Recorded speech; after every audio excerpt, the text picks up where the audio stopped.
Hello dear friends, welcome back to in this video. आज की इस वीडियो में हम लोग बात कर रहे हैं यूपी डीएलएड फर्स्ट सेमेस्टर से रिलेटेड और हिंदी के बारे में। आज हम जानेंगे मोस्ट इम्पॉर्टेंट पॉइंट्स और मोस्ट इम्पॉर्टेंट क्वेश्चंस के बारे में। आपको हर एक क्वेश्चन अच्छे से समझ में आएगा।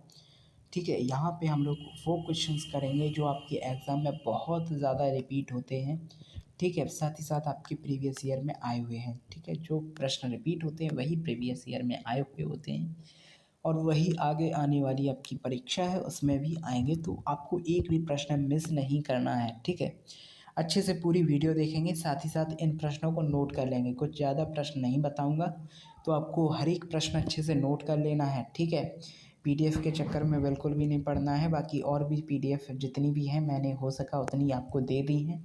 एग्ज़ाम का टाइम चल रहा है, आपको अच्छे से पढ़ाई करनी है और सेल्फ स्टडी पे बहुत ज़्यादा ध्यान देना है। साथ ही साथ हो सके तो आपको वीडियो सुननी है केवल। ठीक है, देखने पे कम ध्यान देना है क्योंकि अभी टाइम नहीं है आपके पास इतना कि आप वीडियोस को देख सको। ठीक है, अगर आप अभी से इन प्रश्नों को लिख लोगे तो आपके लिए बहुत ज़्यादा आसानी रहेगी, जिससे आगे आने वाले टाइम पे आपके एग्ज़ाम टाइम पे ये वीडियो आपके लिए महत्वपूर्ण रहेंगी। 2 से 4 बार इस वीडियो को सुन लोगे तो हर एक प्रश्न आपके लिए अच्छे से याद हो जाएगा। ठीक है, स्टार्ट करते हैं। सबसे पहला प्रश्न है, यारा लावा जो है व्यंजन है, किस तरह के ये व्यंजन है इसके बारे में बात की जा रही है। तो ये व्यंजन जो होते हैं अंतस्थ व्यंजन होते हैं। यारा लावा जो व्यंजन होते हैं वो अंतस्थ व्यंजन होते हैं, आपको याद रखना है। ठीक है, नेक्स्ट आगे आते हैं।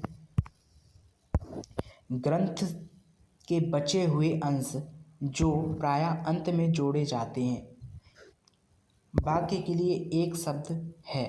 तो एक शब्द इसके लिए होगा परिशिष्ट। परिशिष्ट जो है इसके लिए शब्द होगा।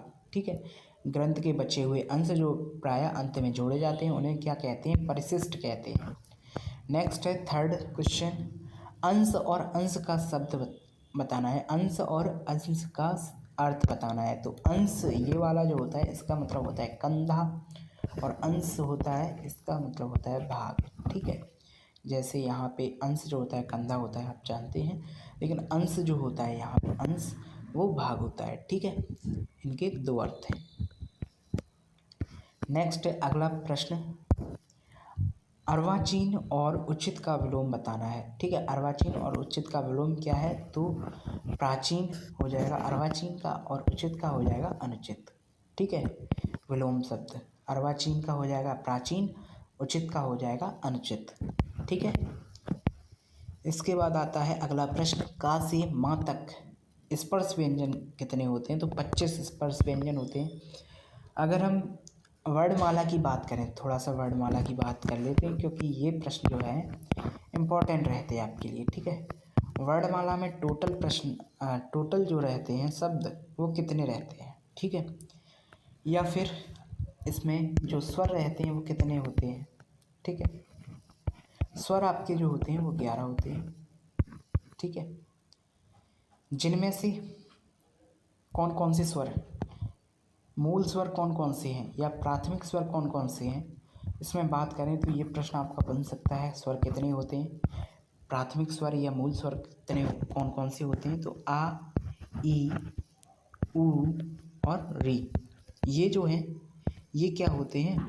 प्राथमिक या मूल स्वर होते हैं। ठीक है, आ, ई, उ और री ये प्राथमिक स्वर होते हैं।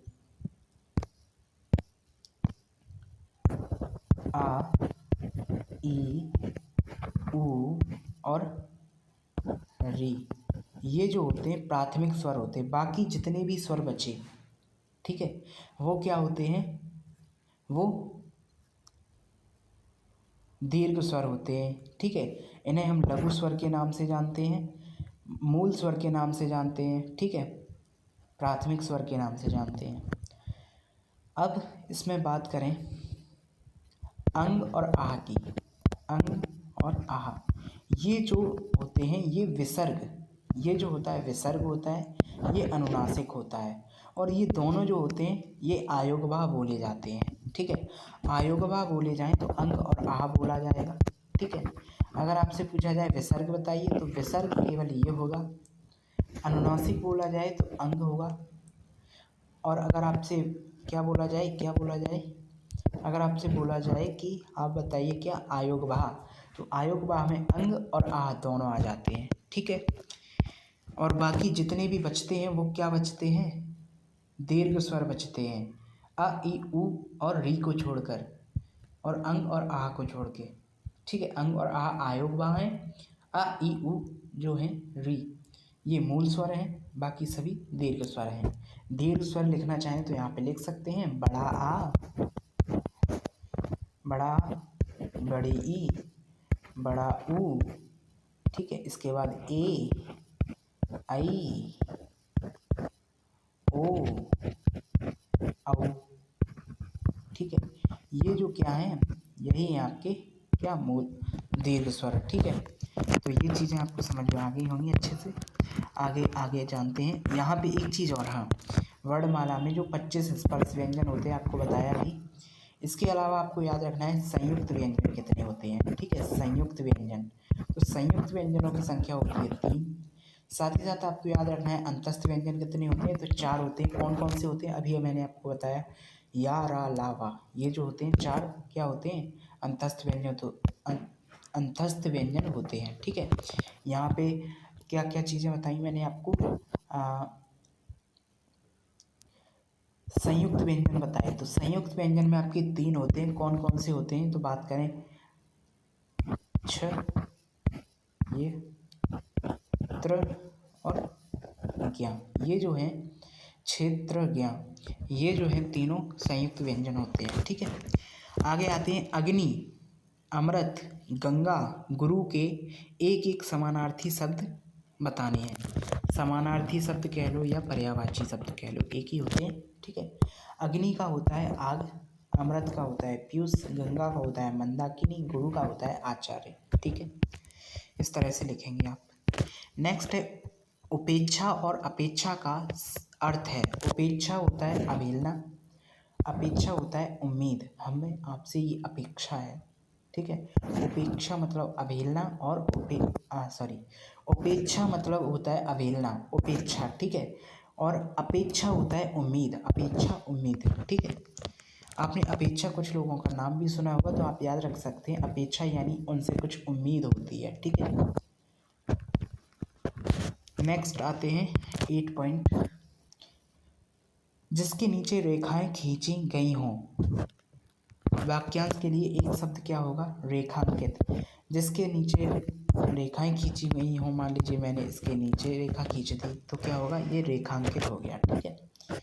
नेक्स्ट आते हैं 9 पॉइंट पे, आकाश के 4 पर्यायवाची बताने हैं। तो गगन, अंबर, नभ, आसमान, ठीक है, ये आप लिख देंगे। इसके आगे आते हैं 10 पॉइंट, जो कि लास्ट पॉइंट है। ऊष्म व्यंजन के बारे में मैंने आपको नहीं बताया अभी तक, ठीक है। तो यहाँ पे आपको मिल गया। ऊष्म व्यंजन जो होते हैं 4 होते हैं। कौन कौन से होते हैं, शा, सा, हा। शा, सा, हा ऊष्म व्यंजन इसलिए कहे जाते हैं क्योंकि ये मुंह जो होता है, मुख जो होता है, उसमें रगड़ पैदा करते हैं, और जिससे गर्मी महसूस होती है, ठीक है, ठीक है। शा, सा, हा जब आप बहुत बार बोलोगे तो आपके मुंह में थोड़ा थोड़ा गर्म सा लगेगा, ठीक है।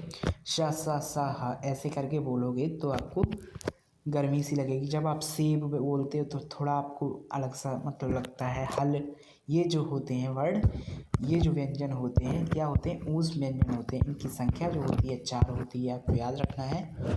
बाकी मैंने अभी आपको बताया, आपके मूल स्वर जो होते हैं वो 4 होते हैं। कौन से, आ, ई, उ, री, और इसके अलावा दीर्घ स्वर होते हैं बड़ा आ, बड़ी ई, ठीक है, बड़ा ऊ, और ए, आई, ओ, औ, ये जो होते हैं आपके दीर्घ स्वर हो गए। इसके बाद अंग और आ आयोगवाह हो गए, ठीक है। इसके बाद का से लेकर माँ तक के जो व्यंजन होते हैं उन्हें बोला जाता है, क्या बोला जाता है, स्पर्श व्यंजन बोला जाता है। का से लेकर माँ तक के व्यंजन जिनकी संख्या 25 होती है, ठीक है। संख्या कितनी होती है, 25 होती है। इन्हें क्या बोला जाता है, इन्हें क्या बोला जाता है, इन्हें स्पर्श व्यंजन बोला जाता है, ठीक है। इसके बाद आते हैं क्या, या, रा, ला, वा, ठीक है। या, रा, ला, वा ये जो होते हैं ये अंतस्थ व्यंजन होते हैं। या, रा, ला, वा क्या होते हैं, अंतस्थ व्यंजन होते हैं। इसके अलावा यारा लावा के बाद आता है शा सा सा हा। ये जो होते हैं ऊष्म व्यंजन होते हैं। इसके बाद आता है आपका क्षेत्रज्ञ। ठीक है, क्षेत्रज्ञ जो होते हैं ये संयुक्त व्यंजन होते हैं जिनकी संख्या 3 होती है। ठीक है, इसके अलावा दो व्यंजन दो और होते हैं। ठीक है, एक ये और ये, एक ये। इस तरह के व्यंजन इस तरह के आपको देखने को मिलेंगे, तो इन्हें बोला जाता है उत्क्षिप्त व्यंजन। ठीक है, उत्क्षिप्त व्यंजन की बात की जाए तो आप इस तरह से बताएंगे। ठीक है, तो आपने समझ लिया होगा क्या क्या मैंने आपको आज की इस वीडियो में बताया। नेक्स्ट वीडियो में और अच्छे से मैं समझाने का प्रयास करूँगा। ये वीडियो आपको कैसी लगी, और इस वीडियो को 2 से 4 बार ज़रूर सुन लें जिससे आपकी हर एक चीज़ कंप्लीट हो जाए। अगली वीडियो में मैं आपको एक अच्छे से पूरी वर्णमाला बनाऊंगा, उसके बाद मैं आपको समझाऊंगा कौन सा व्यंजन कहाँ से बोला जाता है। अगर इससे कोई प्रश्न बनेगा, वैसे नहीं बनता है फर्स्ट सेमेस्टर में, फिर भी बनता है तो आपको इसके बारे में जानकारी हो जाएगी। ठीक है, मिलते हैं नेक्स्ट वीडियो में। Thank you so much. Best of luck, take care.